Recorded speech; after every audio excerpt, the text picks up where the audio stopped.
hè đến rồi nên là mình sẽ dạy các bạn làm món sữa chua hoa quả. Món này ăn cực kỳ là mát rồi này. Thay vì những đồ dầu mỡ béo thì mình sẽ ăn hoa quả và sữa chua cho thật là mát, đúng không? Giờ mình đang đổ sữa chua vào.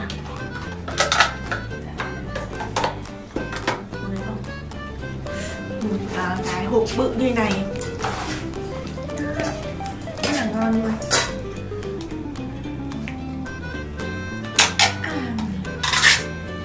Cho thật là nhiều sữa chua vào ăn cho đẹp da.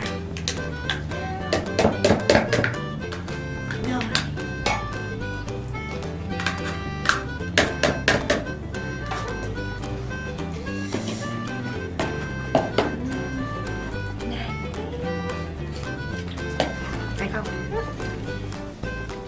Nhung nhính của sữa chua và sữa đặc.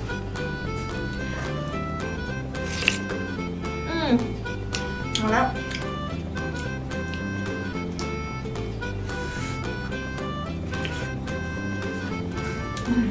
Đấy.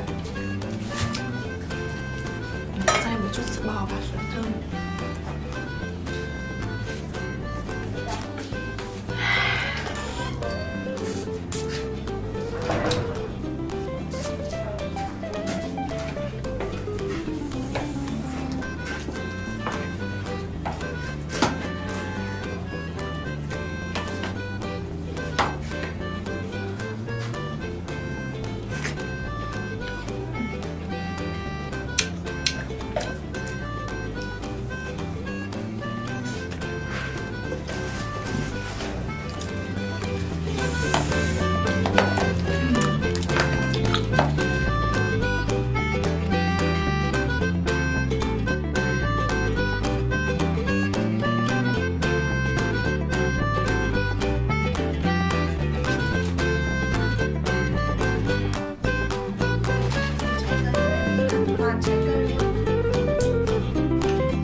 Ngon quá.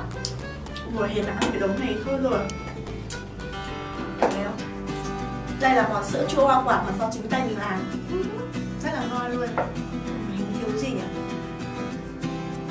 À, thiếu đá. Thiếu đá thì món này không thể nào ngon được vì mất lạnh đúng không mọi người? Mình sẽ cho thêm đá vào. Ăn của mình nữa ạ.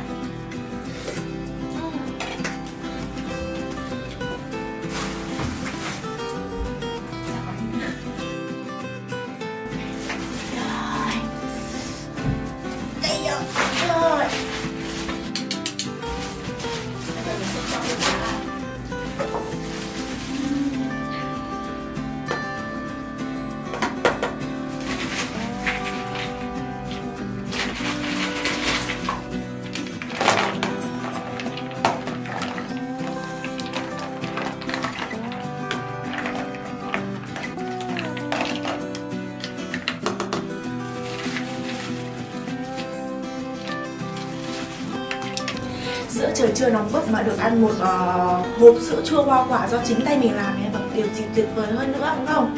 Bây giờ mình sẽ thưởng thức món này nhá. Mời cả nhà.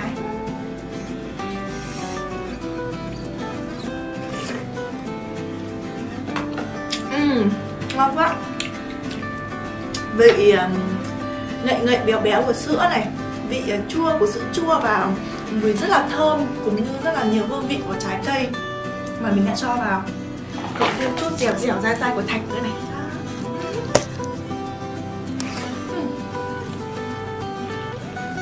Mát quá.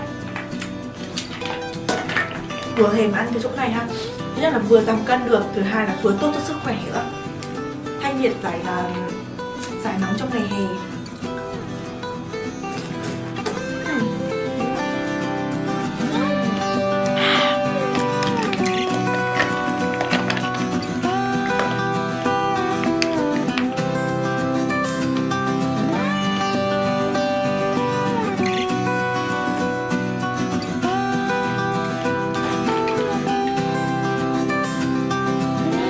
của mình là kênh Hot Girl ẩm thực.